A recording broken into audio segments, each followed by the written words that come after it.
Bueno, primer de tot, moltes gràcies per venir. Dispenseu aquest retard, ja ho he dit 1000 vegades, però realment em sap greu. Jo intentaré fer una mica una història, la meva història del procés, entenent que no vaig explicar la veritat, que és una cosa més complicada que això, que explicar la veritat. Ni tampoc vull entrar en indignacions de que si ens van enganyar o no ens van enganyar. Jo vaig fer els meus articles, altres persones van fer els seus, la televisió va fer la seva feina i la gent va votar i es va creure les coses que es va creure, i ja està.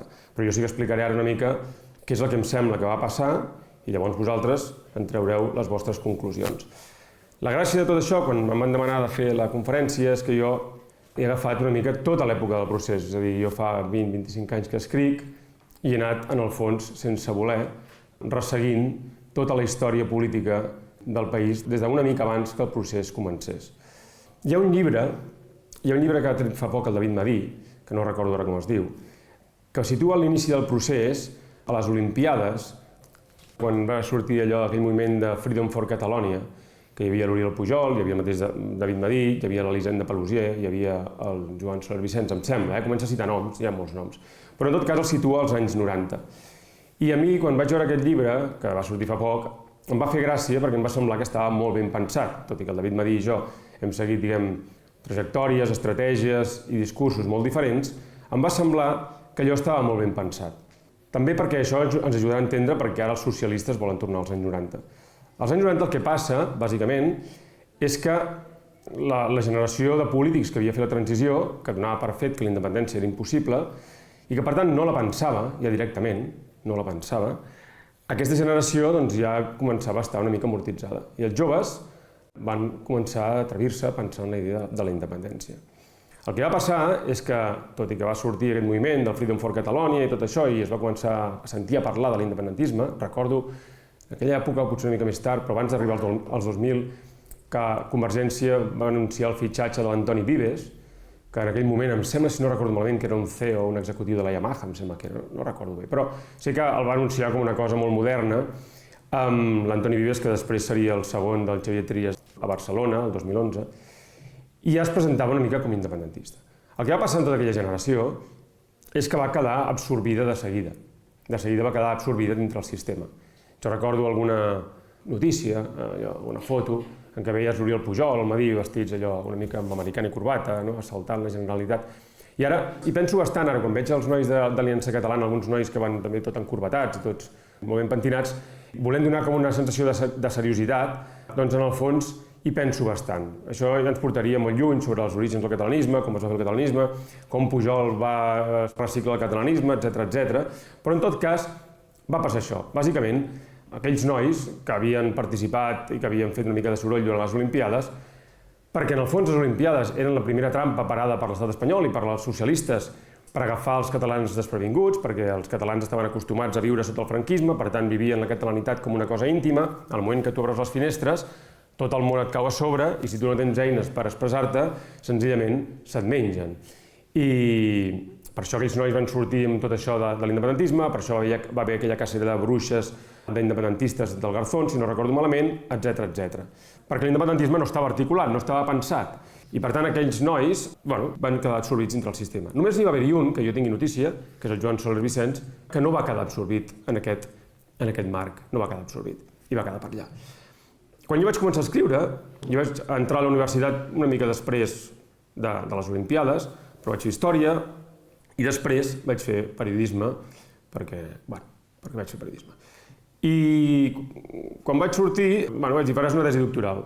I la tesi doctoral la vaig fer sobre Néstor Luján. I el primer llibre que vaig publicar es deia Néstor Luján entre el rostre i la màscara. I us explico això perquè veieu el trencament que va haver-hi, que va significar en el fons el processisme i per què tampoc no podíem fer-ho tot a cop. El llibre aquest, d'Entre el rostre i la màscara, el que explicava una mica és com es vivia la catalanitat durant el franquisme, és a dir, de manera dissociada. Tu eres català de cara endintre, a casa, i de cara enfora feies el que podies. No hi havia connexió. I jo explicava la carrera d'un periodista que havia quedat estroncada pel franquisme, que no se n'havia sortit a crear un discurs íntim fort i que per tant va anar quedant caricaturitzat pel mateix sistema. I justament el contraposava amb el Pla perquè deia Pla té una memòria d'abans de la guerra i per tant teníem estratègies per navegar dintre del sistema i per simular, perquè si tens memòria, Si saps qui ets, sempre pots dissimular i trigues més a perdre't. Però si no saps ben bé qui ets, si no tens prou cultura per definir-te tu mateix, sigui com a individu o com a poble, senzillament la propaganda se t'acaba menjant. I ja veureu per què arribaré això de la propaganda. Llavors, aquest va ser el meu primer llibre, va guanyar el Premi Idees. I me'n recordo que el Julià Guillamont va fer un article a La Vanguardia que deia «He leído el libro 2 veces de corrido». I vaig pensar, caram, quin èxit que estàs tenint. I llavors vaig fer el llibre del Companys. I el llibre del Companys, 2006, perquè us situeu, perquè veieu també com tot va anar molt ràpid. 2006 portava un epíleg en què jo justificava que era catalanista, que era un historiador catalanista, perquè no em prenguessin per espanyolista o per traïdor. Un epíleg que vaig treure en l'edició nova que ha sortit fa poc a Bon Port, però que en aquell moment, 2006, l'editor em va demanar que posés perquè em va dir, si no, tothom es pensarà que estàs fent un llibre espanyolista. D'aquí va sortir la famosa broma aquesta del Aquí se juega, ho dic en castellà perquè és com jo vaig pensar en aquell moment la història, de Casablanca, d'aquella escena de Casablanca, en què el policia s'indigna perquè fa veure que s'indigna perquè en el bar del ric s'hi juga i després un cambrer li diu tingui els seus beneficis, el que li toca del joc. I d'aquí va sortir la idea aquesta. Jo deia, Catalunya s'assembla al bar del ric, on tothom juga però després tothom s'indigna. Això era el 2006. Si busquéssim per aquella època, 2006, una mica abans, vaig fer uns reportatges a l'Avui sobre l'Estatut. I a veure si el trobo. Al començament me'ls llegiré, perquè veieu quin era l'ambient el 2005. Per tant, bastant poc abans que comencés el procés. 3-4 anys abans que comencés oficialment, les consultes van ser el 2009, però això es va començar a preparar el 2007. Jo us vaig preparant perquè veieu una mica també l'horari que vam anar. És un reportatge fet al novembre del 2005, és a dir, pràcticament a tocar del 2006, l'any que vaig publicar el llibre del Companys. I deia, com que el jovent és el futur i hem de mirar endavant, com que el món és dels joves i no podem viure a la lluna, com que cal ser un amargat per arribar als 50 i no sentir-se encara un jovenet, vaig a la universitat per saber com ha caigut la negociació de l'Estatut entre aquest col·lectiu tan valorat. Podria haver esperat els joves a la sortida d'una discoteca, però he pensat que seria més ben atès si interrompia una classe que no pas una borratxera. I què m'he trobat? M'he trobat de tot. Entre la trentena de joves que he entrevistat hi havia rics, pobres, catalanoparlants, castellanoparlants, de ciutat, de poble, nois, noies, llestos, tontos, d'esquerres, de dretes, els pocs he trobat. I malgrat aquesta diversitat, hi ha una situació que no s'ha produït mai. Insisteixo, mai. Bon dia, jove. Li puc fer unes quantes preguntes sobre el projecte d'estatut que el Parlament de Catalunya ha presentat al Congrés de Diputats? I tant, company, m'encanta que em facis aquesta pregunta. Bla, bla, bla, bla, bla.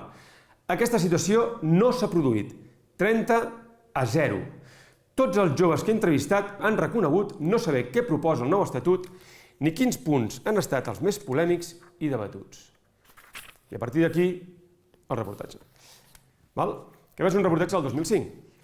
En aquella època, jo vaig publicar un llibre, vaig editar un llibre que vaig fer el pròleg, que es deia La solució Cambó, que és un llibre del Francesc Pujols, escrit just abans que comencés la República, en què feia una anàlisi de quina és la situació de Catalunya. El vam reeditar amb el mateix editor que em va publicar el llibre de Companys i jo vaig fer un pròleg. Jo recordo que en aquell pròleg el que deia era no té cap sentit demanar...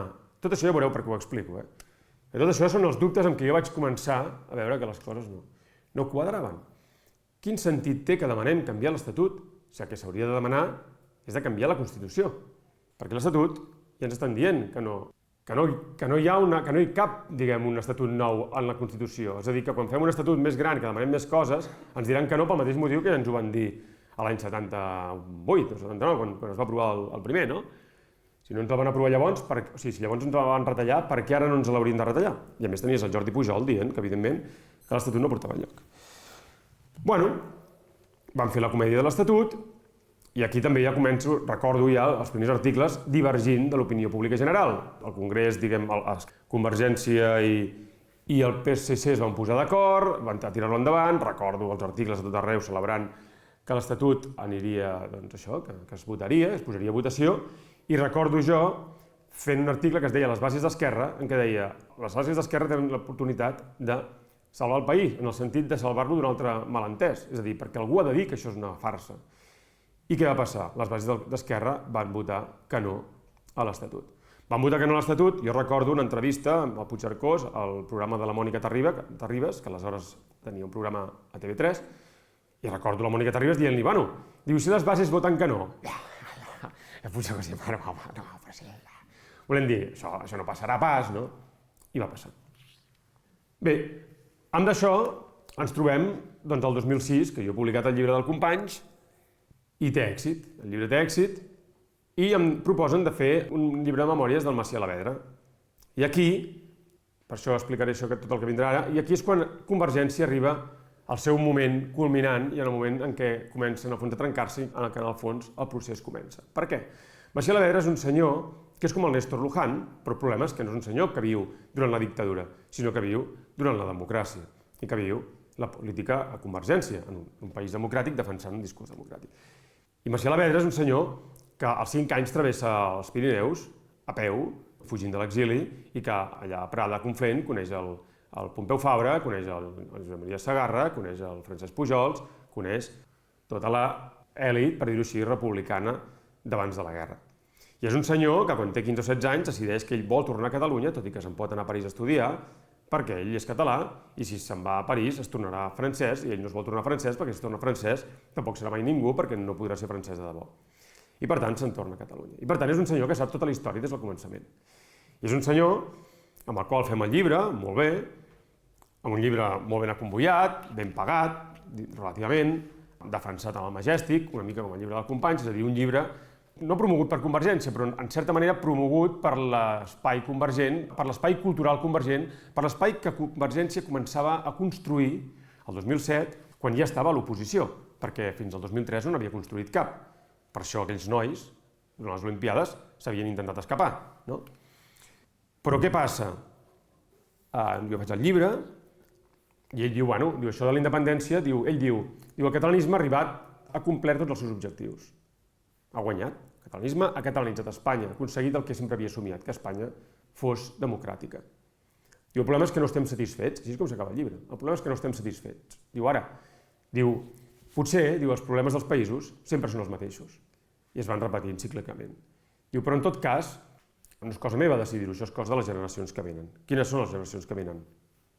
Jo, no? Nosaltres, Salvador Sostres, jo, el Grau Pere, aquesta gent.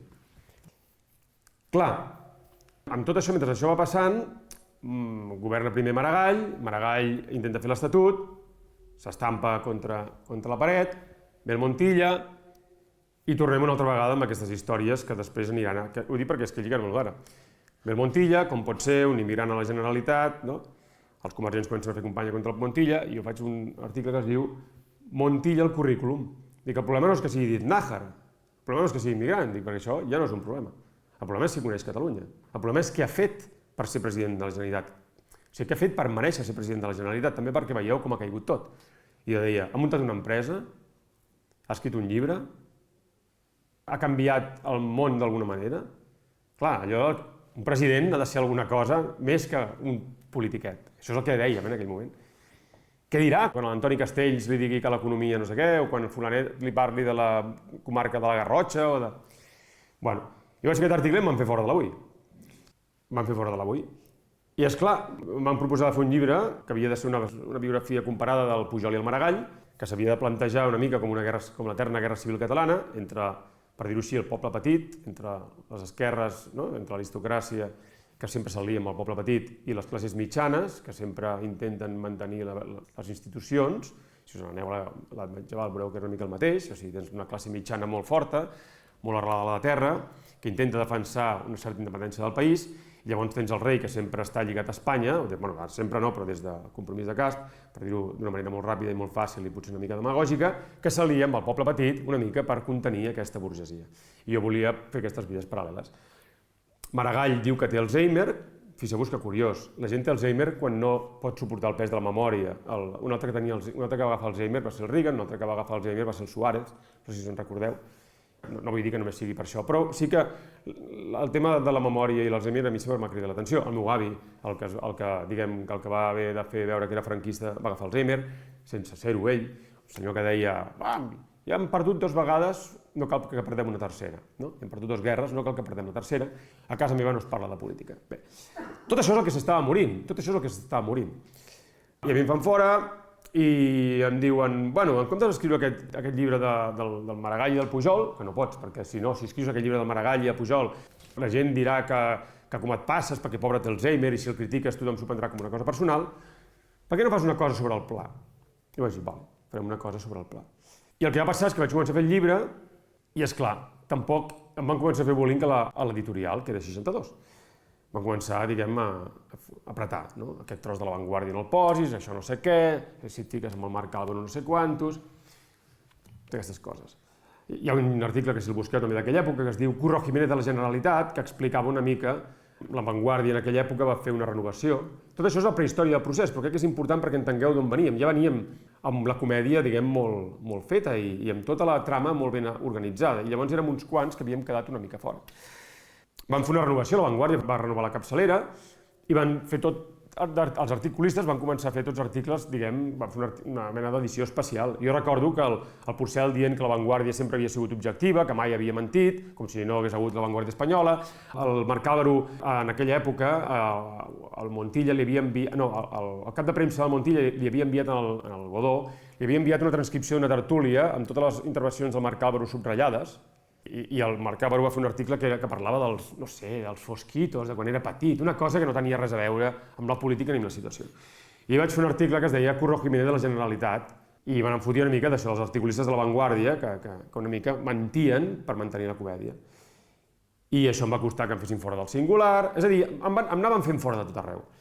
I per tant aquest llibre sobre el pla va començar a evolucionar sobre una idea que és la que una mica em va portar a enganxar-me amb el procés, amb els orígens del procés molt de seguida. Que és que com s'ho va fer Pla per escriure en una dictadura, perquè en realitat diuen que és una democràcia, però això no té res de democràcia. Ja estem, en el fons, no ha canviat res tant respecte a l'època del franquisme, només una cosa, que és que com que suposadament som lliures, totes les estratègies que fem per amagar-nos van contra nosaltres, no contra el règim. M'explico què vull dir o no?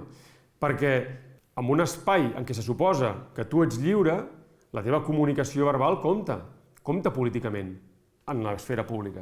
Si tu t'amagues, tu, allò qui calla otorga, que és una cosa que en una dictadura no, perquè com que hi ha el sobreentès que tu has de callar, aquest silenci en realitat és acusador. I és un canvi molt fort. I te'n dones compte, de cop, que dius, és que el problema és que els catalans no hem actualitzat la nostra manera de fer. I en tot això, hi havia un senyor que anava rondant per allà a la meva vida, que es deia Joan Vives Soler Vicent. Que quan vaig treure el llibre del Companys em va dir, bé, però no és exactament així, els anarquistes tu has de mirar millor, que bé em va dir, quan vaig publicar el llibre de l'Avedra també vam estar parlant, i que amb el llibre del Pla em va ajudar bastant. Jo parlava amb ell, li preguntava coses, per fer-me una idea, perquè era un senyor que estava molt connectat amb la Catalunya d'abans de la guerra, estava molt connectat amb un amic de Josep Pla, que era el Joan Baptista Soler Vicens, perquè era net seu, em sembla que era el seu avi. I per tant, amb la seva ajuda, que era un senyor que tenia una idea política de les coses, que sabia d'on venia la convergència i com, diguem, havia traït tota una sèrie de coses, i l'ajuda de la meva família, que evidentment estava connectada amb abans de la guerra, vaig anar construint un relat de Pla una mica alternatiu. Insisteixo que aquella era una època en què, per exemple, jo recordo que Incerta Glòria va aparèixer. Jo l'havia llegit en una edició que es transparentaven les fulles, que tu veies, que semblava macrografiada, i va sortir l'edició en castellà, que era una edició gairebé de luxe. Llavors van fer una pel·lícula de soldadors de Salamina en què només els vells parlaven català. I tothom estava encantadíssim. Jo vaig treure el llibre del Companys, a tothom li encantava el llibre del Companys, alguns convergents em van enviar fins i tot motoristes perquè els hi signés el llibre, però després tots elogiaven aquella merda que va fer el Cercas, que es deia, no sé què, de la transició, ara no me'n recordo. Anatomia d'un instante. Tothom estava absolutament encandilat amb aquell llibre. I clar, tu llegies allò i deies, però, ostres, ens estan tancant a la gàbia amb la nostra col·laboració. I mentrestant jo anava respirant a través d'aquest senyor que es deia Joan Vives Soler Vicens, i poca cosa més, perquè els meus amics tots estaven, diguem, dintre del màtrix convergent. I aquí, 2007, us posaré un exemple, aquí a la 2007, aquí en el llibre del Pla, 13 de juliol, d'acord? Una entrada del 13 de juliol. És un llibre que està fet en forma de dietari. Salto tot un tros, diu... Això. Després de la visita hem anat a sopar a Begur. Begur, la casa de Begur, la casa del Prenafeta, la casa que han comprat els pares de Jordi Aragonès d'Aliança Catalana. Vull dir perquè situeu l'escena. Aquella casa de Lluís Prenafeta, aquí és on se situa aquesta escena tan divertida. 2007. Falten 2 anys per les consultes. Després de la visita hem anat a sopar a Begur, a casa del Lluís.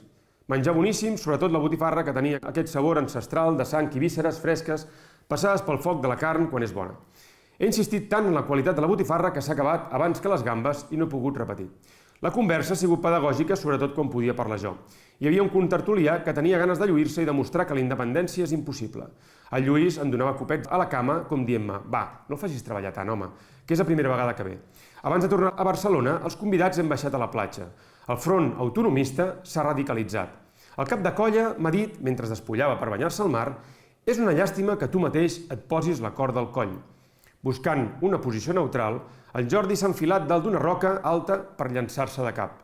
El seu cos despullat, imprès en la fosca, destacava la poesia de la lluna, que cremava en un infern vermell del color del suc de les gambes. La mar respirava amb el seu pulmó petit, mig adormida. Els autonomistes nadaven en l'aigua negra. Jo comptava pedretes. Em sembla que no seré mai ric. Potser en un altre país on no hi hagi tants demòcrates. En aquest grup, qui hi havia? Hi havia l'Agustí Colomines, hi havia en Jaume Giró, hi havia, em sembla que hi havia el Madí, a la platja no, el Madí no va anar a la platja i el Jaume Giró tampoc. Hi havia el Bernat de Déu, hi havia el Jordi Graupera, hi havia, no sé. És a dir, el més independentista en aquell moment era Jordi Graupera, perquè ens entenguem que tampoc ho era, perquè deia que ho s'havia de pensar. Això és 2007. Al cap de 2 anys hi havia una consulta que es feia més contra els jutges i contra els feixistes que van anar a Arenys de Munt, a ocupar Arenys de Munt, no sé si us en recordeu, que van enviar autocars, no? Per tant, què vull dir amb tot això? Que de cop, aquella gent que estava dintre del globus convergent va començar a trobar-se a si mateixa, perquè la propaganda va començar a deixar de fer-li efecte. Per què? El Joan Soler Vicenç, d'una banda, jo diria que l'Alfonso Pestena per l'altra, no sé si amb l'ajuda del Madí, comencen a pensar en la idea de convertir, com que estem en democràcia, de normalitzar, de portar la democràcia fins al final. Si tot es pot preguntar, preguntem sobre la independència. Hi havia 2 estratègies. L'estratègia del Madí era fem referèndums petits fins que arribem al referèndum gran. I l'estratègia del Soler Vicenç i del López Tena era no, anem a fer un referèndum gran ara perquè ara és el moment. També és el moment en què als Estats Units, no sé si en aquella, potser falta un any o 2, però per aquella època ve l'Obama, que l'Obama va ser un intent de màrqueting dels Estats Units de salvar la globalització tova, de salvar aquesta idea de que tot es podia solucionar per la via de la democràcia. Recordeu aquella visita del Clinton dient el món serà català o serà talibà, etc. En tot aquest ambient hi ha tota una sèrie de gent que comença a treballar per la idea d'això, de fer unes consultes. Aprofitant, tot s'ha de dir, una mena d'història que no sé exactament com va anar, d'algú de la CUP d'Arenys de Munt, que va fer una pregunta, diguem, en el municipi, per fer un referèndum sobre la independència. Com que hi havia gent que ja estava intentant presentar ILPs i presentar projectes de llei al Parlament amb les firmes de la gent perquè el Parlament preguntés sobre la independència, aprofitant que s'havia de preguntar sobre l'Estatut, allò que diem, doncs una mica es va començar a organitzar això. I què va passar? Com que la gent, en el fons, som catalans, va passar el que deia el Joan que passaria, que era una cosa que jo he de reconèixer que 2007 no ho tenia gens clar, que és que quan a còpia de gratar una mica en el seu cor, a tothom li va sortir el cor independentista. Tothom es va reconèixer en la seva catalanitat. I la propaganda de Convergència, la propaganda de Convergència, i no estic criminalitzant Convergència, perquè Convergència era el pacte amb l'Estat, la transició era el pacte al que s'havia arribat, la independència és impossible, l'autonomia és possible, fem això. Aquesta era la idea. Llavors, tot el discurs polític que girava al voltant de l'autonomia va començar a caure a trossets. Tots aquells nens que els importava un pito a l'Estatut d'Autonomia, de sobte, tots aquells que el 2005 l'Estatut d'Autonomia no sabien ni de què els parlaves, amb la independència alguns es van començar, diguem, a engrescar. M'explico? Perquè era una cosa que els tocava molt més endintre, perquè no era un tema burocràtic, no era un tema de lleis, no era un tema de detalls, era un tema de lo bàsic. Escolta, tu què vols, un estat català, sí o no? Ah, però això es pot preguntar? Hòstia. Llavors, clar, a tothom li van començar a saltar els ploms. Els mateixos castellans van començar a pensar, bueno, total, jo parlo aquí castellà i ningú em diu res. Doncs, si tenim més diners, si estem més tranquils, si ens ho podem fer entre nosaltres, per què O sigui, perquè hem de ser espanyols, total, serà el mateix, no? La globalització, les nacions no importen... I tot això va començar a avançar de manera molt ràpida. De manera que el jo dels catalans es va començar a enfortir una mica contra la manipulació. Una mica només, una mica. Ja veurem després que no prou, perquè després tothom va anar pel camí equivocat. Però es van començar a enfortir una mica. I per tant va començar a sortir del carril de l'autonomisme. Bueno, i amb això una mica s'arriba a la consulta d'Arenys de 2009. S'arriba a la consulta d'Arenys de 2009 en el fons amb dos projectes.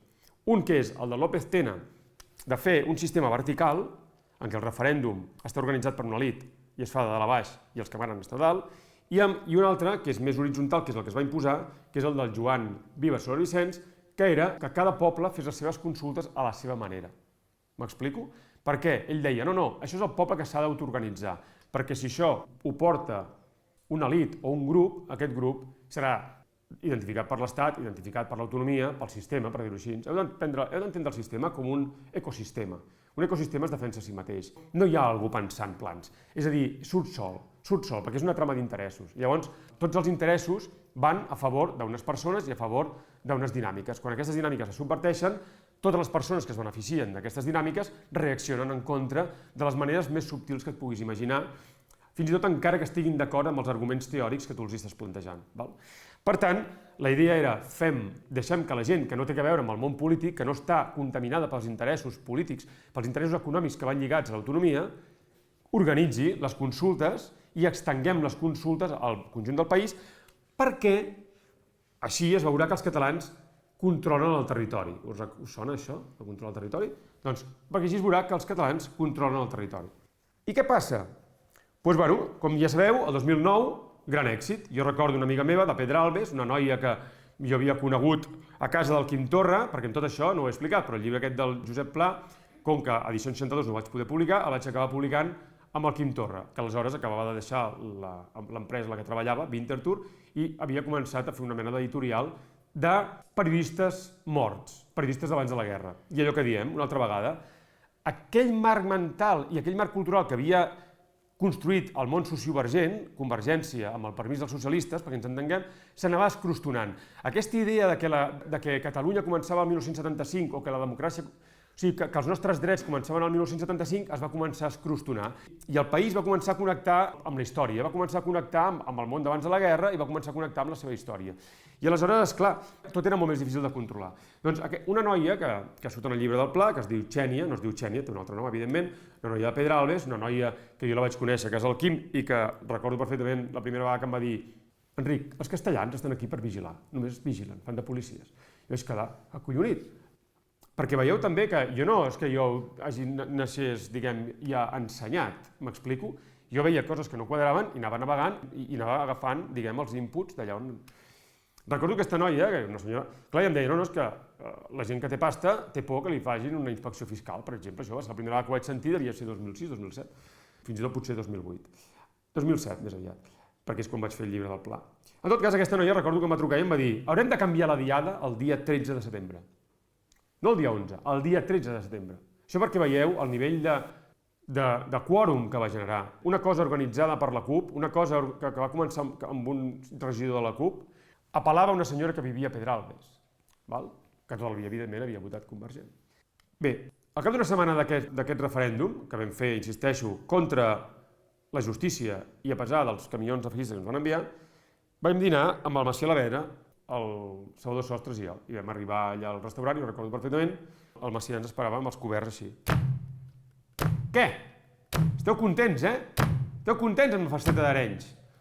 Us penseu que a l'Estat li importa la vostra festeta d'Arenys? Se li en fot la vostra puta festeta d'Arenys. Cony, jo que m'he passat la vida intentant que no em fotessin a la garjola, ara ja ho veuràs. Diu, us vaticino 40 anys de patiment per no res. I us penseu que jo no sé on ho va dir, però és igual. Però, bueno, bàsicament això, que no enviaria a prendre pel cul als castellans jo, si pogués, etc. I jo recordo que li vaig dir, bueno, Macià, dic, és que no sé què és el tema. El tema és que vosaltres no ens podeu protegir. Què, ens porteu a dinar? Teniu una cosa, un xiringuito que es diu Fundació Catalunya Oberta? Però què? Jo estic a l'avui, bueno, jo no estic, m'han fet fora de l'avui, jo m'estic agafant a feinetes i tot el món, tu ja ho veus, és a dir, com a català no pots prosperar, per tant, s'ha d'intentar, no? Al cap d'una setmana, o setmana i mitja, jo marxava a Londres i ella estava a la presó. I jo estava des de París trucant als sostres dient, digue'ls als teus amics de Convergència, que també eren els meus amics, però digue-li a uns que coneixen, que com deixin penjat en el Macià i en el Lluís, o sigui, la campanya que penso fer contra Convergència, dic, jo no soc ningú, però amb una agulla n'hi ha prou per punxar un globo. No pararé. I això no ho dic perquè donar-me importància a mi, ho dic perquè veieu les actituds personals, perquè això explica l'1 d'octubre. És a dir, un sistema es basa en que tothom obeeixi. A vegades n'hi ha prou que dos desobeeixin, que dos facin una cosa que no estava prevista perquè tot comenci a d'això. I, evidentment, el mateix Salvador, també, si aneu a buscar els articles, veureu que va fer uns articles defensant el Lluís, també, normals, no? Uns articles defensant el Lluís. I defensant el Macià. No per res, sinó perquè és allò, o ens escalfem tots o llancem la puta al riu. Ja està. En aquella època, jo recordo, molts dels meus lectors del blog, em deien de tot, no? I clar, defensaven el Garzón i la corrupció, aquestes coses. També dic això de la corrupció perquè després veureu què va fer servir el sistema per redirigir la cosa, no? Bé, jo estava a Londres i truco a l'Avui. En aquella època em deixaven fer un article al mes dient de què parlaria. Perquè m'havien fet fora, ho recordo, fora de l'Avui, per l'article aquell de Montilla al currículum. Però havia pogut tornar i em deixaven fer això, un article al mes. I vaig dir, faré un article sobre el sentit de la justícia dels estats a través d'un llibre del Mayr Tassens, que es diu The Sense of Justice, que explica que tota justícia té un centre i una perifèria, que aquest centre correspon a l'univers mental i als valors de la classe dirigent que dirigeix, que té el poder en la societat determinada on aquesta justícia opera. I que, per tant, jo li faré un article sobre això i bàsicament explicaré que nosaltres estem a la perifèria de la justícia espanyola. És que saps què, Enric? Anem molt plens aquest mes, anem molt plens. Millor el mes que ve en tornem a parlar. Jo penjo i al cap de no sé què fan fora el Salvador de l'Avui. Al cap de 2 dies, molt poc. I clar, jo agafo i faig un article enviant-la a prendre pel cul a l'Avui des de la Fundació Catalunya Oberta, que era l'únic lloc on jo podia escriure, a part de l'Avui, que escrivia un article que em pagaven 90 euros a la setmana. Bé, bruts, 90 euros bruts. Envio la merda de l'Avui i al cap de 2 setmanes em trobo que el Salvador està escrivint en castellà per l'Arcadi Espada, amb un d'aquells digitals que els espanyols obren de tant en tant i que es tanquen a cap de 2 dies. I me'n recordo que vaig fer un article que es deia 100 anys fent l'imbècil, o alguna cosa així, o 100 anys de catalanisme, no me'n recordo, és igual. Bàsicament li deia imbècil al Salvador i clar, es va enfadar, normal.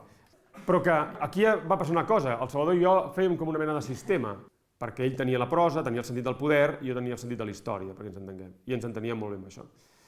Això va anar bé també, jo vaig haver d'aprendre el sentit del poder perquè si no no m'hauria sortit, i ell va tenir que aprendre altres coses. Però en aquell moment, doncs això, jo vaig quedar una mica amb el cul a l'aire i sol. Torno a Catalunya i, clar, desastre, vaig pensar, el Salvador està escrivint ja mig en castellà. A més, a sobre va passar una cosa, que és que quan va tornar el Lluís de la presó em diu, ara heu de fer pamflets. Em va dir, Voltaire era molt bo fent pamflets.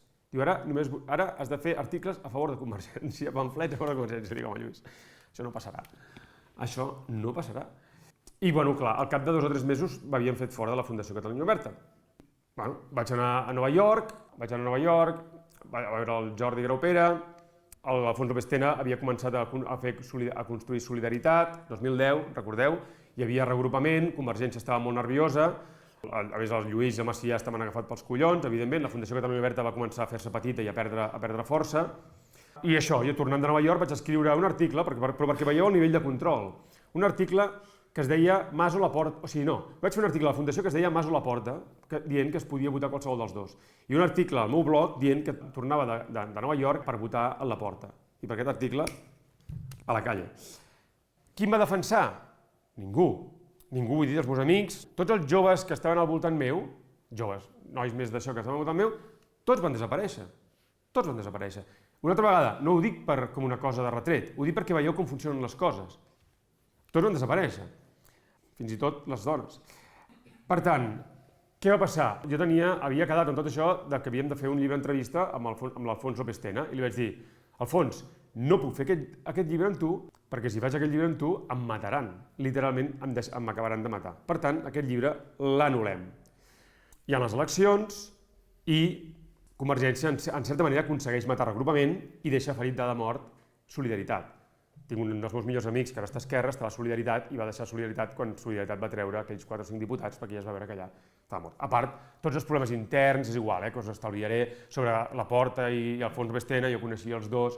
Bueno, en fi, ja veies que allò no podia anar enlloc, vull dir que jo fent discursos per la Porta, amb un tovalló, amb un dinar, bueno, coses... O sigui que ja veies que tot allò, que no estaven preparats, que no hi havia el gruix, no? No hi havia el gruix.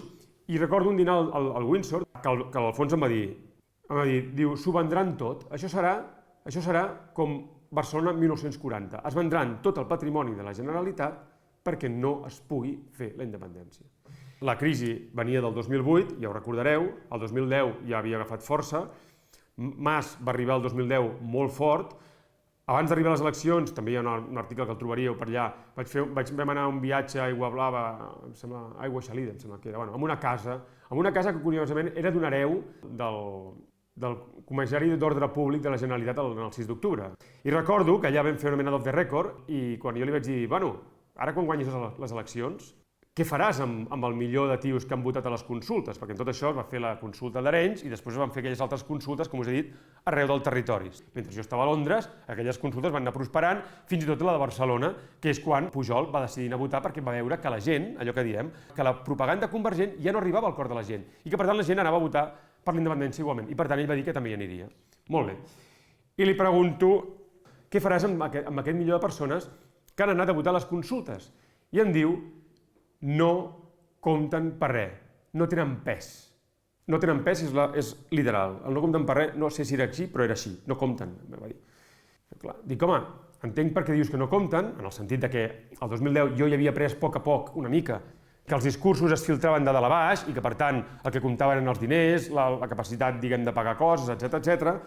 Però vaig dir, home, potser no compten tant, però aquesta gent et crearà problemes, perquè s'ho han cregut, s'han tornat independentistes, dic, alguna cosa hauràs de fer per aprofitar la seva força i per aprofitar-la positivament, perquè si no ells estaran insatisfets i aquest milió de persones són el nucli de votants de Convergència i crearan problemes. I em va dir, diu, vés a l'Hospitalet a parlar amb els immigrants. I vaig dir, hòstia, dic, potser els has d'enviar a l'Hospitalet a parlar amb els immigrants, dic, però clar, alguna cosa hauràs de fer. Tot això ja venia del 2006, el 2007, i també ho trobareu en el llibre del nostre heroi, vaig fer un viatge a Gènova amb el Lluís i el Salvador. Vaig arribar a Gènova i si aneu al llibre ho veureu, la descripció que vaig a Gènova és una mica avisant del que està passant avui a Barcelona, una ciutat despersonalitzada, empobrida, que ha quedat a la perifèria. Jo torno i a la tarda teníem una conferència a la Fundació Catalunya Oberta on el Mas ens havia de presentar la Casa Gran del Catalanisme, 2007. I jo ja recordo allà, hi havia aquesta idea del Macià el catalanisme ha complert tots els seus objectius. Jo li vaig dir, bueno, si has complert els seus objectius, ara hem d'anar cap a la independència. I el Mas ja m'havia fet aquesta reflexió. No podem anar cap a la independència, no pots demanar que em suïcidi políticament perquè en aquest país, la meitat d'aquest país té els morts enterrats a la resta d'Espanya. Jo, clar, li vaig dir, bueno, això no és un argument, dic que, bueno, vaig posar l'exemple de la guerra de Cuba, que vaig dir que el catalanisme va agafar força justament perquè es va oposar a la guerra de Cuba quan tothom estava a favor de la guerra de Cuba i això li va donar la legitimitat. Per tant, si vosaltres us avanceu i comenceu a treballar per la independència, podreu fer coses. El 2010 ja era clar que el López Tena volia la independència i el Mas no, perquè ens entenguem. Però en tot cas, perquè veieu que tot això és una mica embolicat, però és que, perdoneu, però és que m'agrada anar filant. En tot cas, Mas guanya les eleccions amb el govern dels millors, el 2010, i Alfons López Tena em diu això. Jo quedo una mica aïllat, suspenc el llibre aquest amb l'Alfons i espero una mica que torni el meu moment. I què faig? 2011 venen les primaveres àrabs. Primaveres àrabs és el súmum de la democràcia del model aquest que ens havíem pensat de la globalització, en què la gent a les places, el procés, la gent a les places, la gent per internet, canviava el món. Bé, jo vaig a veure en aquella època el Fèlix Riera, que era el segon de Cultura de la Generalitat, Convergent, l'home, l'editor que m'havia editat el llibre del Companys i del Macià Alavedra, el millor editor que he tingut mai, tu li preguntaves, parlaves i sempre tenies bones idees. Clar, i li dic, mira, jo a partir d'ara em portaré, era el que m'havia encarregat el llibre del Pla i no li havia fet el llibre del Pla perquè l'havia portat a una altra editorial, perquè estava enfadat, I li dic, mira, jo a partir d'ara intentaré portar-me bé, dic, perquè total, això ja no veig que no va enlloc. Però jo vull publicar, tinc un llibre per publicar i ja vull publicar. I m'agradaria que m'ajudessis. Vaig anar allà al Palau Moja a veure'l, I recordo que vam estar dinant, després de dinar vam anar allà a Plaça Reial i em diu, aquest llibre sobre ciutats, Enric, llibre sobre ciutats, Londres, París, Barcelona, ara en parlaré, l'hauries de fer en castellà, perquè anirà molt millor. Segon de Cultura de la Generalitat, del Govern dels Millors, 2010, quan el procés teòricament estava a punt de començar. Jo dic que no, tal, i al cap d'uns dies m'arriba, escolta, em truca l'Agustí Colomines, escolta, vols signar un manifest a favor de Duran Lleida? Que es presentava a Madrid. I jo ja sé com funciona la cosa, dic, vale, perquè em va trucar l'Oriol Junqueras, perquè jo l'havia trucat ja perquè estava pensant sobre el llibre aquest de les ciutats i volia parlar amb ell. I em va trucar i em va dir, escolta, com ho veus tot plegat? I jo li vaig dir, home, tens un carril brutal. Per què? Perquè en aquell moment havia passat una cosa, i això també ara anirà bé per veure com es talla, que és que tot aquest moment de les consultes havia despertat el català que tots portem dintre, però sobretot havia despertat el català mitjà, el català que havia aguantat el català durant la dictadura, el català menestral burgès, és a dir, el que està, per dir-ho així, entre els 30.000 i els 70.000 euros a l'any, avui. Més o menys, estic ara fent una ficció, però més o menys aquest món de la classe mitjana catalana que es diu. L'havia despertat fort. I clar, no hi havia ningú que l'estigués representant, perquè Reagrupament i Solidaritat havien col·lapsat. Solidaritat encara estava al Parlament, però ja es veia que la cosa no aniria enlloc. I vaig dir, tens una autopista brutal per protegir aquesta gent. I jo vaig veure que em xutava pilotes fora. I llavors, és que me'n recordo perfectament perquè veieu també com funciona el poder i el sistema. Jo estava allà a la facultat de periodisme, al menjador, preparant per dinar, i vaig rebre primer una trucada i després la proposta. Vull dir que tot anava molt a l'hora, no? I vaig dir, vale, i vaig dir que sí, i doncs el meu nom, evidentment, va sortir a les notícies perquè tothom que havia de saber-ho sapigués que jo havia signat això, i al cap d'una setmana o dues em truquen, de 62, i em diuen, escolta, m'han dit que tens coses que estàs escrivint coses. Aquest és el sistema. I jo dic, sí, dic, estic escrivint una cosa, i li envio el manuscrit de Londres, París, Barcelona. I ara us estalviaré el d'això, però vull dir que aquest manuscrit, primer, havia de guanyar un premi, i després el premi, diguem, no, aquest premi el guanyarà algú altre. És que hi ha molts bons competidors, aquest premi. I llavors jo vaig a dinar amb el Pere Nafeta i em diu, no, aquest premi el guanyarà, és igual, no us dic qui, però és igual, el guanyarà una persona. Com us dic, però si fa 3 setmanes m'han dit que era tan bo, però un dia vaig arribar allà, el tio m'estava llegint l'informe de lectura i gairebé era Shakespeare jo. I després hi havia gent tan bona que no podia guanyar el premi i era perquè estava decidit a guanyar un altre. Perquè veieu una mica com funciona. Total, que jo, al final tot això passo, però em queda l'editorial, que és Galàxia Gutenberg, editorial del sistema, editorial més o menys que publica en castellà, que jo tinc la confiança que em publicarà el llibre aquest de Londres, París, Barcelona. Abans publico el llibre de la Rambla, perquè el Quim Torra, que ha passat, diguem, s'ha colat dintre de la política, és el director del Born Centre Cultural, que ara estan desmantellant els socialistes, doncs estaven allà i m'encarrega el llibre de la Rambla.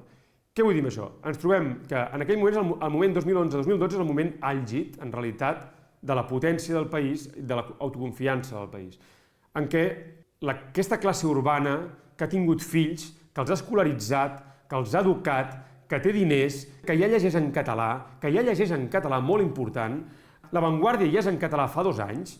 La Vanguardia va fitxar el Jordi i el va fitxar unes setmanes abans de ser en català perquè pogués escriure uns quants articles en castellà. I li vaig dir, Jordi, dic, ho fan perquè quedi clar que t'és igual escriure en castellà. I el Jordi, que no és burro, va obrir un blog i ens feia l'article en castellà per la Vanguardia i en un blog feia la traducció al català. O sigui, perquè veieu el nivell de voluntarisme que tu has de seguir contínuament per no deixar-te desviar pel poder si vols mantenir una certa rectitud i donar un cert exemple que quan deixes de donar-lo es nota, sembla una tonteria, però es nota.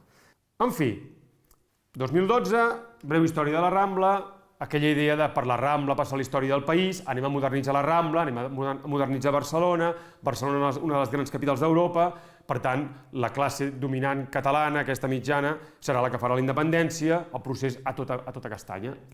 2012. Llavors, eleccions. Mas fa les eleccions i es fot la castanya. Es fot la castanya. Per què? Perquè, com dic en un article que es diu Mas o Junqueras, que l'he penjat a Twitter si voleu mirar-lo, clar, dic, aquesta gent que no ha votat a Mas no és que fugís de Mas, fugia de la història. ha votat Junqueras per repartir el poder i ha votat Junqueras perquè era el que feia el discurs radical que deia doneu-me 68 diputats i proclamaré la independència. Us en recordeu? La gent no ha donat el vot a Convergència perquè sap que és un partit del sistema que té arrels en la transició i, per tant, dona el vot, una part del vot, a Esquerra, que és un partit que va votar que no a la transició, que està emparentat, o sigui, que ve de l'Heribert Barrera i que ve de la Guerra Civil i del món de la República, perquè faci de contrapès i filtri i controli a Convergència.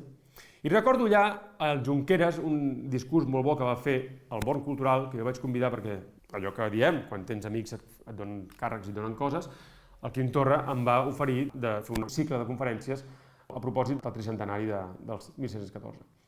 I el Junqueras va dir una cosa, que és Catalunya, a 1714 o 1700, es troba en una situació molt difícil. Diu, es troba en una situació en què els polítics han de fer coses que saben que segurament perdran, però que no tenen cap més remei que fer-la. Perquè Catalunya en aquell moment es troba en territori enemic. Catalunya pertany a França i a Espanya, a la monarquia francesa i hispànica, i els seus aliats estan a Anglaterra, a Àustria, al nord d'Itàlia, d'acord? Per tant, té un problema, que està en territori enemic. I jo me'n recordo quan ho va dir vaig pensar, això per aquí.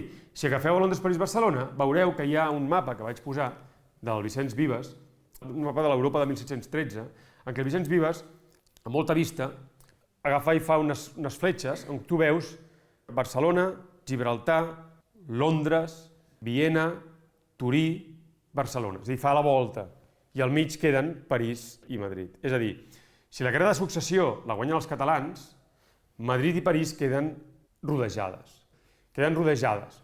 No va passar així, van guanyar Madrid i París. I d'aquí jo vaig fer un altre esquema que era, tu tens de les ciutats comercials, perdó, m'he descuidat Lisboa, Barcelona, Gibraltar, Lisboa, Londres, sí? Perdó, Amsterdam, ara m'ha sortit, Amsterdam, Berlín, Viena, Turí, sí? Palermo, que sigui, Barcelona. Ho visualitzeu? És una volta que tu dones així, ciutats que poden ser comercials. Però llavors hi ha l'eix autoritari. Madrid, París, Berlín, que Berlín mai se sap de quin costat caurà, Moscou. Sí? Vale. Clar, jo faig aquest mapa i faig un llibre, que és Londres, París, Barcelona, que dic, això pot caure d'un costat o de l'altre un altre cop. Estem en la mateixa situació.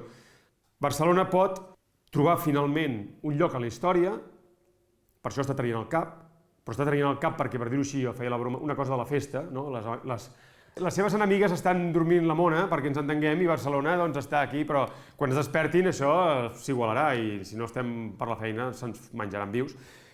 O Barcelona es guanyarà el seu lloc a la història o Barcelona tornarà a quedar enterrada per la història. O guanyarà el cercle de les ciutats comercials o guanyarà l'eix autoritari de les ciutats totalitàries. Bueno, ja veieu cap on ha tombat la globalització i on estem, no? Hi ha una cosa que jo explicava al final de l'Europa suïssa, que és el que estem una mica intentant, no? Una Europa de les regions, on tothom tingui el seu rerepaís. Però, en fi, ara no ens allargarem. La qüestió és que aquest era el mapa que jo em feia el 2014. El 2014 hi ha, evidentment, el famós referèndum del 9-N. El 2014 jo conec l'Andrea Levy, la conec al començament del 2014, al gener, si no recordo malament. Clar, ella sap perfectament que és carn de canó del conflicte nacional, no és idiota, i tots sabem per on estem. I ella, en el fons, se li en fot la independència.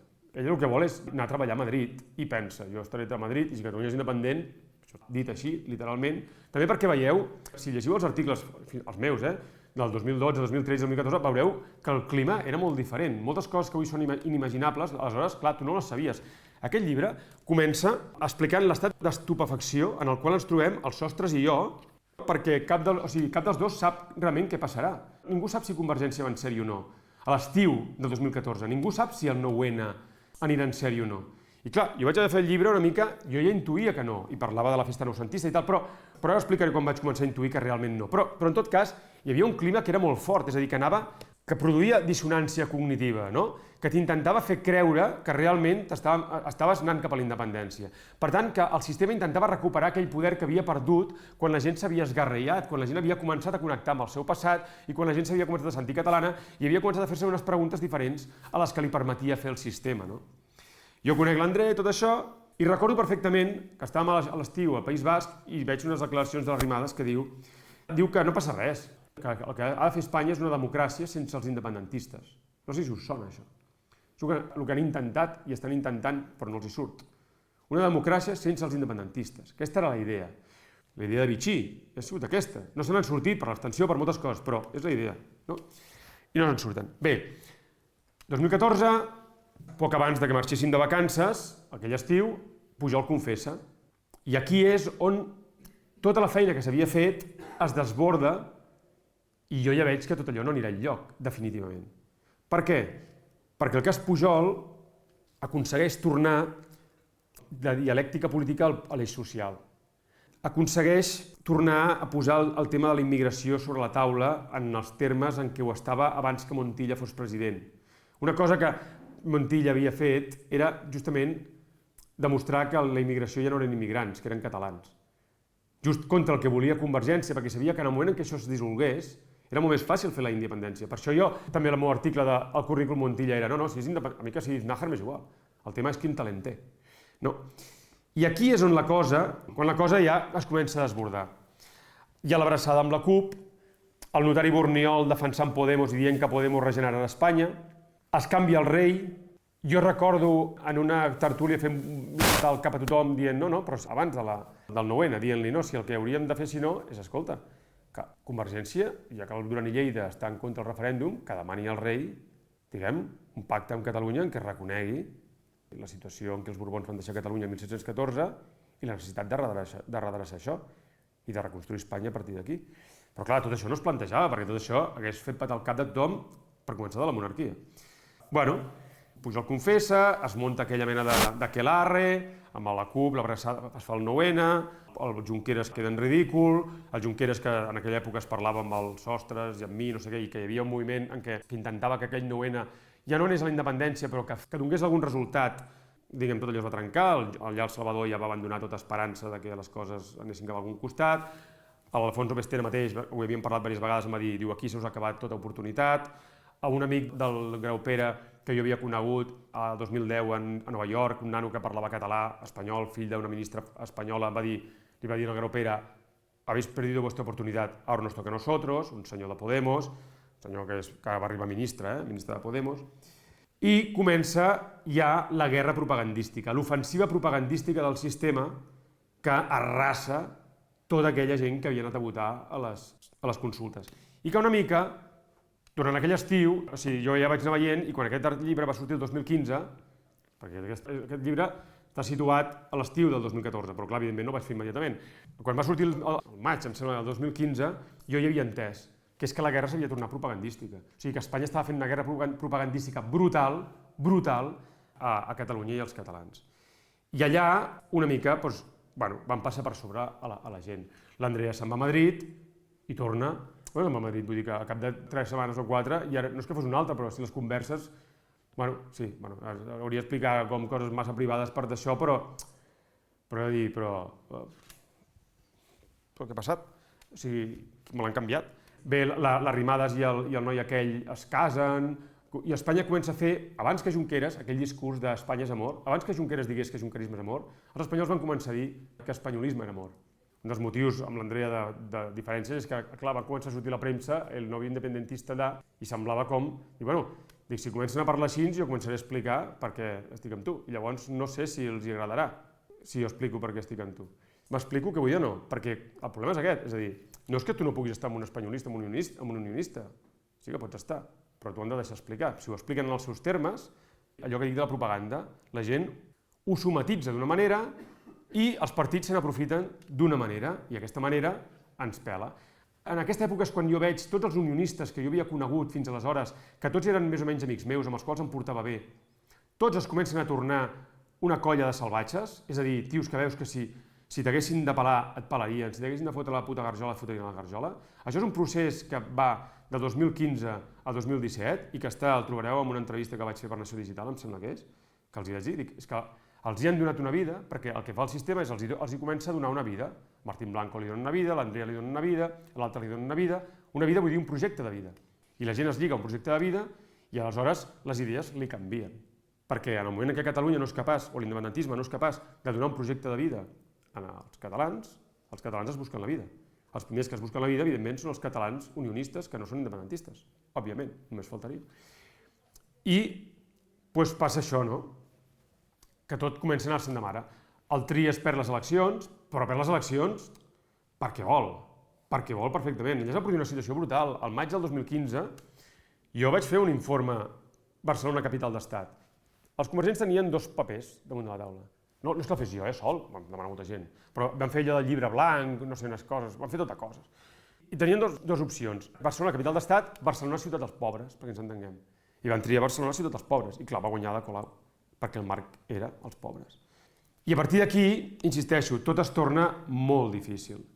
Torna molt difícil i Mas fa allò del Junts per Sí, jo recordo que tothom es va començar a tornar pujolista, tothom insultava Pujol, però tothom va començar a fer discursos pujolistes, era una cosa al·lucinant, semblava una puta broma.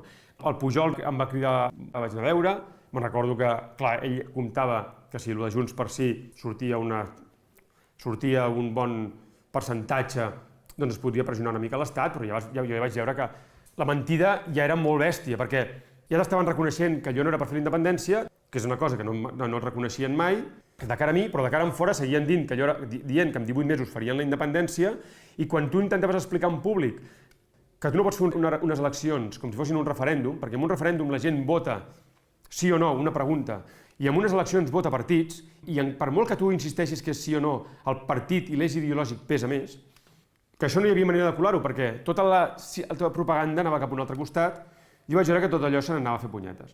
I aleshores és quan s'acaben les eleccions, quan s'institueix el grup de Junts per Sí, etc., comença la contraofensiva dels que havíem fet, i ara ja arribo cap al final, dels que havíem organitzat les consultes.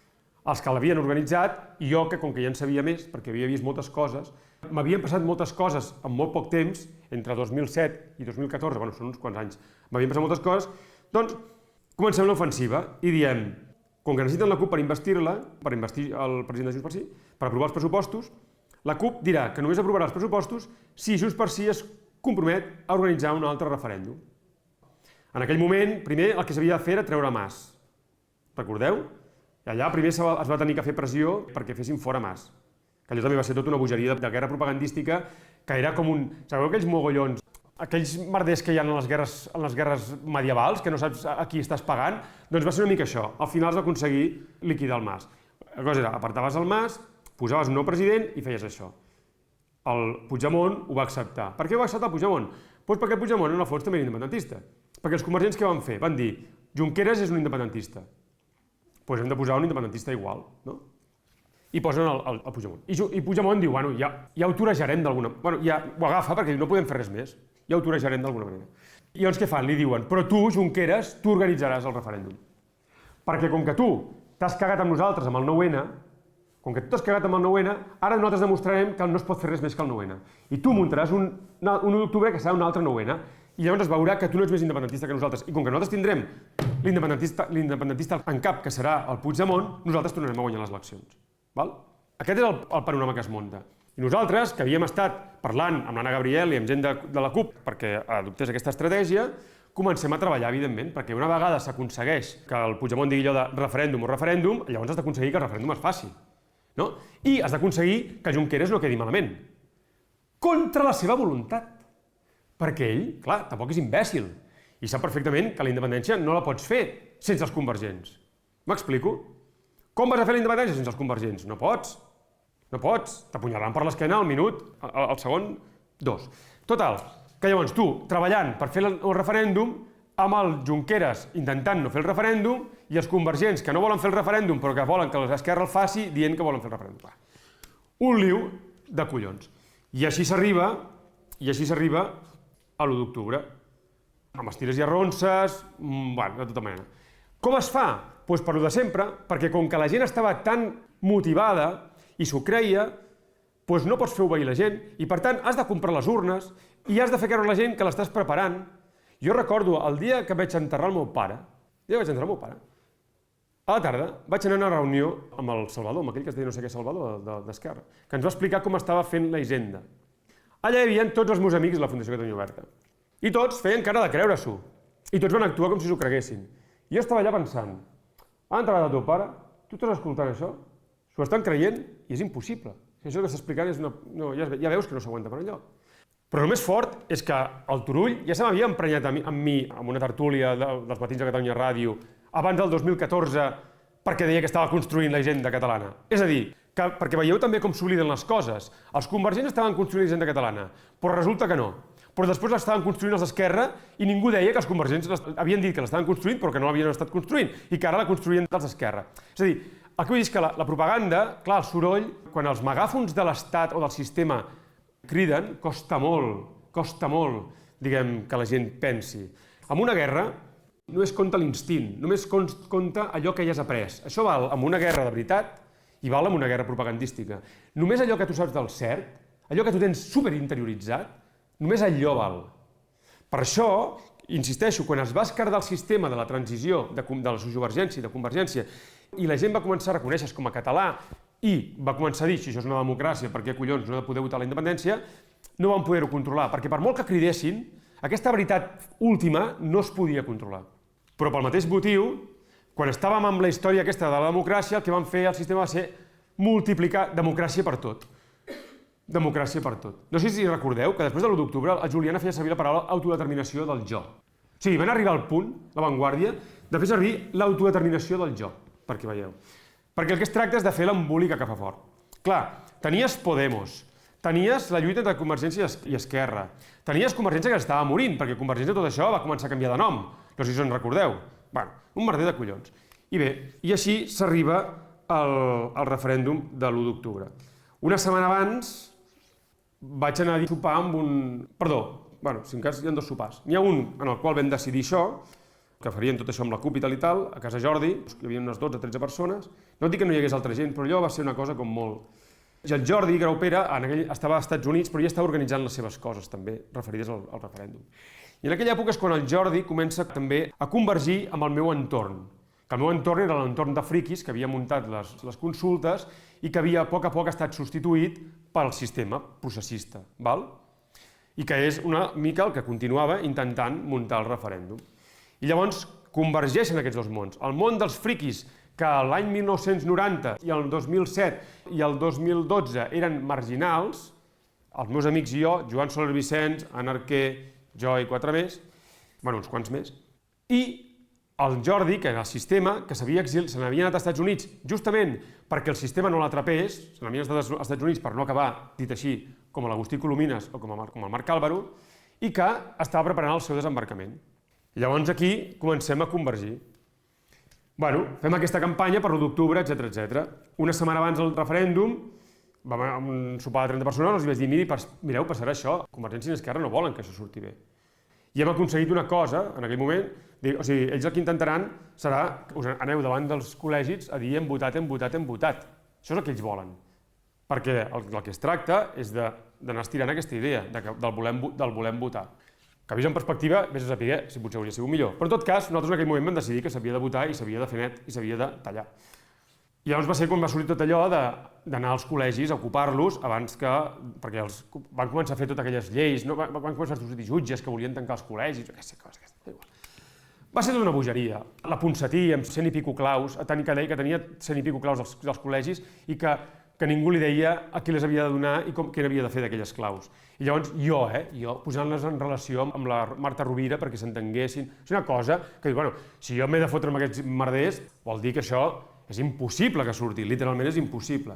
Però clar, jo recordo en aquell sopar dient, escolteu, això és el que passarà, però no passa res, nosaltres hem d'intentar votar i fer com si res, perquè el que es tracta és de fer un reset, el que es tracta és de demostrar, o sigui, d'arribar fins al final i després veure què passa, no? I els hi posava un exemple que era, fins i tot en el millor dels casos, els hi deia jo, si surt bé el referèndum, dic, això és com un mico que tu li fas travessar un precipici i li poses una cistella, li poses un plàtano i una cistella. I tu dius, el mico que té que travessar el precipici ha d'arribar fins on està el plàtano, agafar el plàtano i posar-lo dintre de la cistella. Dic, no passarà això. Quan el mico agafi el plàtano, se'l menjarà, perquè és el que han estat fent els partits totes aquestes... O sigui, nosaltres hem aconseguit que convoquin el referèndum perquè hem apel·lat a la seva avarícia, a la cosa de qui treure més vots. No ho estan fent perquè tinguin res al cap. Tot això tampoc és que jo no ho anés dient, jo anava fent articles, us podeu repassar, dient una mica. Però bueno, també estàs dintre de la bola aquesta. Bueno, quasi em maten. Vull dir que es van enfadar molt. Amb tot això, és igual. És igual, perquè ara aquí és la cosa que es complica i hi ha coses que he de vigilar. És això el referèndum. I el referèndum surt, no? Surt bé. Per què? Doncs perquè hi ha els informàtics, perquè hi ha la gent, i vosaltres recordareu que en alguns col·legis els interventors deien, bueno, no, pareu, o bueno, no, no sé què, no? I la gent deia, una merda, continuem, una merda, ens amaguem, una merda, no. Miri, ja he trobat una solució, miri, ja tinc una altra urna, miri, saps? Van començar a sortir les solucions de sota les pedres. Per què? Home, perquè la gent volia fer el referèndum, perquè la gent estava motivada, allò que us dic del poder, i per tant no ho podien aturar sense una acció brusca. Bueno, recordareu la cara del Romeva, despentat després de les votacions, recordareu també el que va passar, com després, com tot el marc era ens han pagat, i no en canvi hem votat i hem guanyat, ja no cal que entrem en tot això. De tot això em va sortir dues coses, bàsicament, per anar acabant. Primer, en aquest grup que havíem muntat el referèndum jo vaig dir, bueno, ara us heu de presentar. És veritat que jo no era polític, els polítics eren els altres, però jo vaig dir, ara us heu de presentar i explicar què ha passat, perquè si no, la bola encara es farà més gran. Ningú entendrà res i la bola es farà més gran. Ah, no, és que clar, necessitaríem un milió d'euros per fer una campanya. No, per què no? Clar, tothom que havia allà en el grup aquell, que s'havia de presentar, tots els polítics que haguessin hagut de presentar-se, no es van voler presentar. I jo vaig dir, doncs jo me l'aspiro, i em vaig apartar. I el Jordi Graupera va quedar amb aquella cosa que, clar, ella estava allà, estava als Estats Units, segurament era el que era hagués sigut més procliu a presentar-se, no? Perquè, clar, era un ambient, també ho heu d'entendre, molt dur. La gent havia anat a la presó, la policia estava en marxa, el sistema judicial. El meu plantejament era, ens presentem, expliquem què ha passat i diem que si guanyem restituirem l'estat català. En quin sentit? Que si això ho fem ara i guanyem, que no passarà, però si guanyéssim és que estaria fet, perquè vol dir que tota l'estructura del país sap a què va.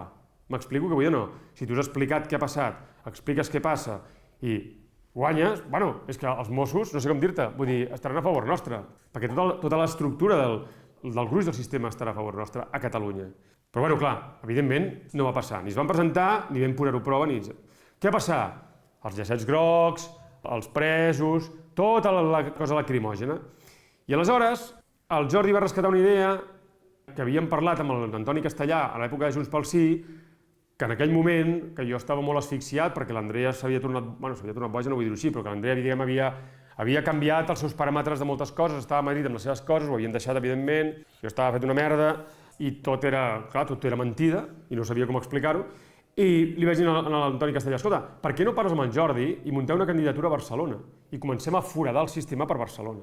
A foradar-lo, és a dir, perquè tu pots presentar a Barcelona, en aquell moment l'Antoni Castellà, el demòcrata, anava amb Esquerra, pots separar-te de Junts i pel teu compte, amb el Jordi, intentem des de Barcelona entrar amb el benentès que les ciutats són un espai geoestratègic importantíssim, no? En aquella globalització encara ens hem de situar el 2017, que no és com ara que els estats compten, en aquella època les ciutats encara tenien força. El Jordi recupera això i em truca i em diu em presento a Barcelona d'alcalde. I jo li dic, mira, s'ha acabat. Fins ara era una cosa dels escriptors, de la retòrica dels polítics. Dic, ara vindran la policia i els jutges. Dic, no aquí, dic a tota Europa. Perquè en tot això també s'ha de comptar que 2014, les primeres degollacions televisades, la invasió d'Ucraïna. De Crimea, bueno, sí, d'Ucraïna, de Crimea, però bueno, de Crimea, que no és d'Ucraïna. De Crimea. Tot això s'anava complicant i ja veies que el poder dur, diguem, anava agafant presència. El 2015, el Trump, etc. El referèndum d'escocès havia perdut, el 2014, en el qual havíem anat nosaltres darrere. El Salmon estava desacreditat, acusat de violació. Sí, tot havia caigut molt, Dic, això s'ha acabat. Però clar, vaig veure que el tio hi posava tantes ganes i tant d'èmfasi que vaig dir, bueno, doncs t'ajudo. I aleshores va passar una cosa molt curiosa que va ser primàries, que és el que m'ha portat, que us ho dic, us ho faria a través dels llibres, el que m'aporta al final a ull per ull, però ara us explicaré per què. Porta primàries. Primàries, què és primàries? Sobretot Barcelona és capital. Què és això? Ajunta gent de molts... O sigui, els fills dels processistes, els fills dels convergents que havien sostingut el país durant la dictadura, havien acumulat capital humà i econòmic i ens havien educat i havien assegurat que el país tiraria endavant, Aquests fills preparats, sobradament preparats, es troben. El Jordi, que ve, per dir-ho així, del món convergent, connectat amb el franquisme, amb jo, que vinc del món convergent, connectat amb l'estat català i amb la república i els perdedors i la clandestinitat i la classe mitjana, amb la Diana, que ve de l'exili i de l'aristocràcia republicana, amb l'Àstrid, que ve de terres valencianes, en fi, els joves, que si el poble regulat, que si aquí, que si allà. Hi ha com una convergència d'unes noves generacions que venen de molts llocs diferents, una mica com si fos com es va fundar Convergència, que era gent que venia de molts llocs diferents, el Manel Vidal, que venia més de la CUP, per posar un altre exemple. Allà ens trobem i intentem fer alguna cosa. I, bueno, evidentment no va quallar, perquè els 2 dies tothom s'estava matant i estàvem el Jordi i jo intentant que allò aguantés, perquè ens entenguem, ell per la seva banda i per la meva, i no vam entrar. Si haguéssim entrat segurament tampoc hauria servit de res. I aquí em porta una mica la reflexió ja l'ull per ull. Que la cosa és de dir, bueno, és que la intimitat dels catalans no està prou treballada, no és prou dura, com per mantenir la independència i la llibertat d'esperit davant del sistema. I per tant així és impossible fer res. No és impossible fer res. És molt difícil fer coses realment substancials, que canviïn una mica, no? La intimitat dels catalans estava preparada, el català, l'imaginari del català i la visceralitat del català està preparada per l'autonomia, però no està preparada per la independència, ni està preparada per soscavar l'autonomia i ampliar-la, perquè ens entenguem. Ara ens hem connectat amb la història, d'acord?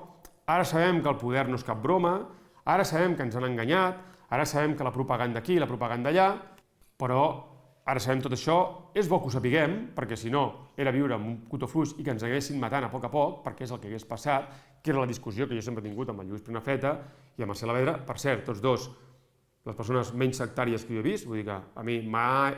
Perdó, quan t'han de fotre fora d'un lloc, te'l foten fora d'un lloc pel seu interès, però que tu la conversa la pots tenir i l'entenen.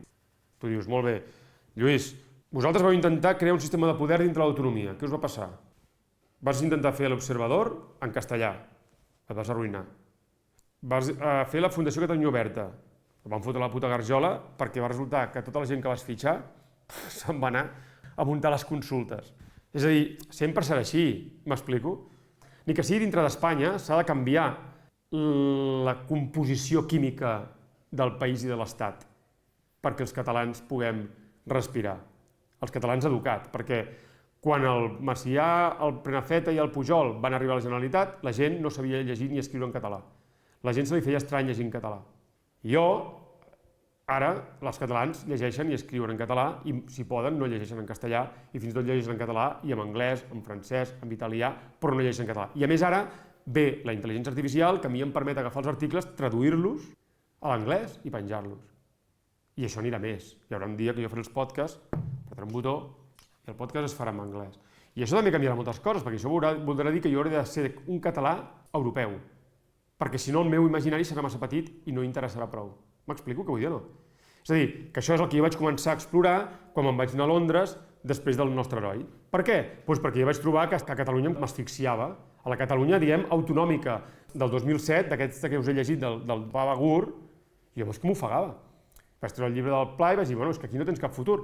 Me'n vaig a Londres, aviam si aconsegueixo aprendre a escriure en anglès i puc fer-me una carrera com a escriptor europeu. El que vaig veure és que no podria mai escriure en anglès prou bé. I aleshores vaig dir, no, doncs has de tornar i fer el que puguis. I aleshores és el que passa, com que no hi cabíem, jo no hi cabia dintre del món autonòmic, doncs, clar, et fas lloc, m'explico què vull dir o no, però és que així és com funciona el poder, fent-te lloc. Et fas el teu lloc. I per tant, doncs això, si ells et foten, tu els fots, m'explico? I llavors, doncs aquest és el joc. I anar guanyant així pes. Ja està, no, si voleu tenir preguntes, millor que potser que pari, però que vull que us quedi, que entengueu això. Dir que ens han enganyat no és del tot correcte. No és del tot correcte, perquè també ens vam deixar enganyar, o molta gent es va deixar enganyar. Cadascú va fer el que va poder, i sap per què va fer el que va fer. I ja està. Evidentment, això ha fet mal a molta gent, evidentment. Però vull dir que jo em vaig trobar que a casa meva jo no podia fer entendre que allò no anava en sèrio. No ho podia fer entendre. I jo ho entenc, perquè jo recordo el moment en què jo li deien a l'Alfonso Pestena, però què vols dir? Que el Mas i el Junqueras, però què us dic que és mentida? Quan ell m'ho deia això, el 2010, jo vaig votar Solidaritat. Jo me'n recordo el 2012, vaig fer un article, l'únic article que he fet a favor del Mas, obertament, i el vaig fer perquè li vaig dir en Alfons i li vaig dir al Joan Soler Vives, és que si no el faig, dic, jo no em puc saltar cap pas.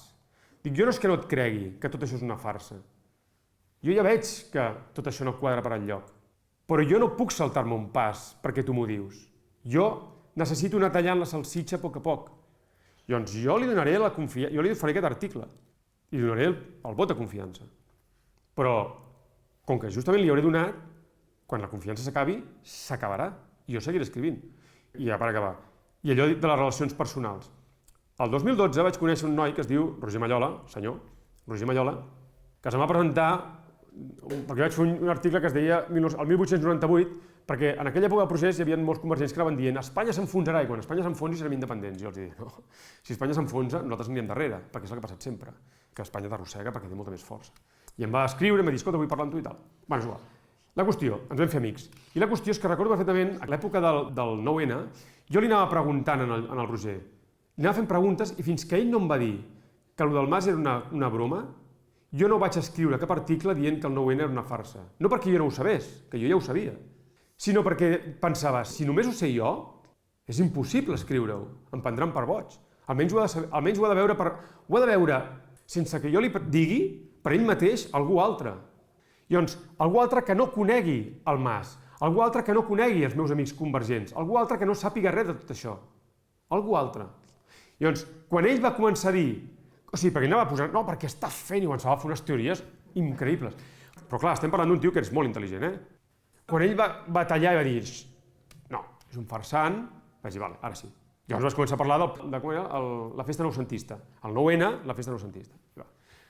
Bé, però perquè veieu, tots vam fer el que vam poder, Llavors el que s'ha de fer és, la idea és, a l'ull per ull, una mica, el que intenta explicar és l'origen d'aquesta cultura catalana que ha quedat una mica desfasada perquè està encara enganxada a les pors de la dictadura i a una certa il·literacitat, és a dir, que estem poc avesats i familiaritzats amb el poder i amb l'ús de la llengua, amb l'ús que la llengua té en l'exercici del poder i en l'exercici i en la introspecció, a l'hora de veure qui ets, què fas i quin paper jugues al món.